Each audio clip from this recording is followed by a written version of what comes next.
now today we're going to be doing some other sort of appetizer that you can use. It's crab cakes with Cajun mayo. Ooh-wee. Oh, it's one of my favorites. It is so good. It is so good. It's absolutely delicious. And we start with making a little bit of garlic. I just actually smashed this garlic again. We're going to put these ingredients into the food processor. It is so easy to do. It is just absolutely simple. Now, I wanted to show you real quick first. I went and got some cheapo white bread, right? Just some standard white bread at the store. You've seen it. And that's what I use for the bread base. And earlier, I processed the bread right here in the processor. So that's what we have right there. And then we're going to add a few ingredients to it. And the first thing, is, as you saw, was the garlic. I've also got what we call shallots, or if you're from Britain, you call them shallots. And a shallot is somewhere between an onion and a piece of garlic. And it adds a lot of nice flavor. So what you do is you'll peel it off, much like a garlic, cut it in half, maybe in quarters. And then we'll throw that right into the hopper. And let's get those going first before anything else. And here we go, on takeoff, and there we are. Processing those. About like so, that should be enough for us. And then what we'll do is we'll throw in, we've got some green peppers. So we're gonna throw in some green peppers and red peppers, both. Let's put them in like that just because it looks nice and fancy schmancy and pretty. So we'll throw these guys in. I just got this food processor for Christmas, so bear with me. I'm still figuring out how to use it. It slows around a little bit. Isn't that pretty? Isn't that gorgeous? So let's pulse it a little bit here. Again, I just got this. We're gonna pulse it. Oh. There we go. It's into the hopper. Into the hopper. All right, I'm not going to make you sit there and anticipate. Will this pepper, will it be processed? Is it going to process? Because I know your attention span. Believe me, I know where you come from. Sit with a mouse, and you're going to move on. You're going to move on, and So I'm just going to get this going here because I want to keep your attention. So let's do that. I'm going to process that just a little bit more. But I'm going to, right here, I'm going to work out of this bowl. Ooh, so we just put it right in here. It's just easy. You just throw this in here. It's going to be so easy. Work out of that bowl right there. And put those things, see those colors together. That's what I love about this dish. And even after we cook these crab cakes, we're still going to have this just beautiful, beautiful color. Walt Disney, if he was here, he would say, yeah.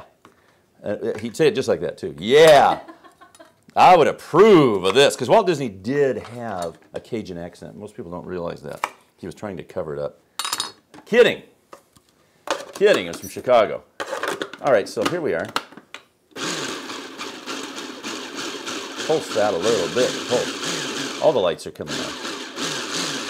Okay, so there we are. That's as much of that as I'm going to put in. This recipe calls for 1 full pepper, green pepper, and 1 full red pepper. So we're putting in a little bit less than that right now, just for sake of demonstration, so I can demonstrate this to you. All right, so there we are with that sort of takes care of the peppers. And I'm going to throw this over here. And then let's go ahead and mix this up a little bit here. And we're going to put in, right, after all, these are crab cakes. So what do you suppose the next ingredients might be? Crab, baby, crab. I got a little, I got this lump crab meat. It's pretty good, Marty. I got it. It looks good, Jeff. Yeah, it's good stuff. If you want to buy it in the can, that's fine. If you want to buy it fresh, sometimes you can find that in a seafood market. Or if you want to go out and get yourself a crab, steam it, shake it, and have fresh crab meat in here, that's good too. After all, I'm sure that's how these crab cakes originally started, with leftover crab. So there we are. Now we're going to put a little bit of red pepper flake in here too. Going to heat it up a little. Spicy. Heating it up, because that's really what, hence the Cajun flavor here. Capers, right? Little gin berries. I'm going to throw those guys in. And then I'm going to put an egg in. So I'm going to crack my egg into a little bowl here. And whisk it up with my baby whisk. Baby whisk that I got in the stocking at Christmas time. Make sure that's nice, it's beat up pretty well. And just beat that in. That's going to give us a little bit of consistency here, right? Because these are cakes. If you want to put 2 eggs in, go right ahead. Nobody's going to complain. See how we're getting this nice consistency going here? That's the key. Now we also will put in a little bit of Dijon mustard. Oh, Dijon mustard gives it a nice kick. Nice kick. About a tablespoon of that stuff and a couple shakes of the Louisiana pepper sauce. Another shake there. Yeah, we're gonna shake, because that stuff's good. So there we are. We've got the consistency. That's what we want. We don't want it too dry. We don't want it too, we sure don't want this to be liquidy. And also keep in mind that you're gonna, those peppers are gonna add and contribute a lot of moisture. So we're gonna be going for a texture that's something like this. So I've got my mixture ready to go and ready to fry in my pan here. I wanted to show you something real quick first. I wanted to show you how to clarify butter. So get yourself a nice pan, well, not a nice pan, you already got the pan on the stove. Get yourself a nice Pyrex cup like this, or just a standard clear cup, or any kind of cup really, clear is best. And then put a stick of butter in there, put it in the microwave for about a minute. And what that'll do is that's gonna separate all the fat from your butter. So the bottom part is the clarified part we're looking for, or the drawn butter part. And that part tends not to burn. And the top part is the stuff that does burn. And you're just gonna take that right off the top with your spoon. So I've already got some here that's ready for us. And this is just nice because you have just some nice butter. And this is great for anything. We're gonna do some chicken with Dijon chicken in another segment that we'll use clarified butter. And it's just nice because it just brings it up to a much nicer speed. So just drop your crab cakes in here. And if you're gonna do these as hors d'oeuvres, make them a little smaller, about a tablespoon, round tablespoon in size. And then just put as many as you can in here without crowding them too much. I've got a nice little anodized aluminum pan here that seems to be conducting the heat pretty well for us. Now, if I was a little bit more of an artist, I would make, let's see what happens if I just get dirty. How about if I just get dirty with my hands and I do them like that? Should we do them like that? Let's do a couple like that anyway. Like that? We'll do a couple like that. Some of them are kind of charming, They've got a little charm to them, which is just a lazy man's way of saying, didn't feel like putting them into a ball. So we've got kind of a, so there we are. So I'm gonna just kind of let those cook now. Those are gonna cook for probably about 3 minutes per side.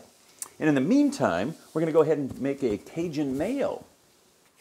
So while those crab cakes are finishing up over there cooking on the skillet, I'm going to make the Cajun mayo, but I'm also gonna make the little, this is really sort of a condiment that's gonna go on in a minute. So we got some green onions there that they're always good. So I'm gonna make the Cajun mayo, and that includes, yes, you guessed it, mayo.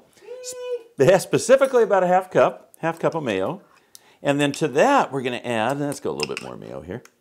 To that, we're going to add a little bit of paprika, maybe about a half teaspoon or so. And then some Cajun seasoning. Hence, that's where we get it. And if you got any of that lemon left over, you could go ahead and throw some lemon in here if you wanted to. But really just the two of these things together are just perfect.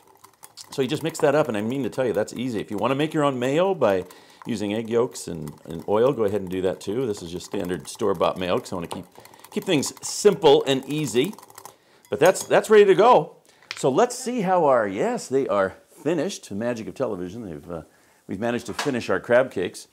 I'm going to put them on a plate here. I put a little lettuce here. Got some lettuce, so I get some nice presentation. And then I'm going to put my Cajun mayo right on top. Little dollop. If you want to serve these as appetizers, just serve these, just around a little, if you want to, just put them around a little dish of Cajun mayo on a plate. Or you can serve them just like this individually to sort of a dinner party scenario. On top with a little bit of those green onions. And I'm telling you, you've got some good stuff here. I'm going to try one. I'm going to put this on here. I'm going to try it. A little bit of Cajun mayo, a little bit of onion. See what it tastes like. Burning your mouth. Whew! They're hot. They're hot temperature hot. When you take them right off the skillet, it's going to do a little number on your tongue. But it's still good. It's well worth it. We're going to, if you got the cookbook, do you have the cookbook? This is on page 56 of the Man in the Kitchen cookbook. If you don't have it yet, you can get it at the website, maninthekitchen.com. And this recipe is on page 56, crab cakes with Cajun mayo. And as usual, we'll put this up on our Man in the Kitchen website for you. Give you a freebie. You don't have to buy the book to get this recipe. And also follow us on Twitter, Man in the Kitchen. And also on Facebook, find us. So we'll look forward to seeing you next time. I'm going to enjoy some more of these crab cakes, and I can't wait to cook something else with you again.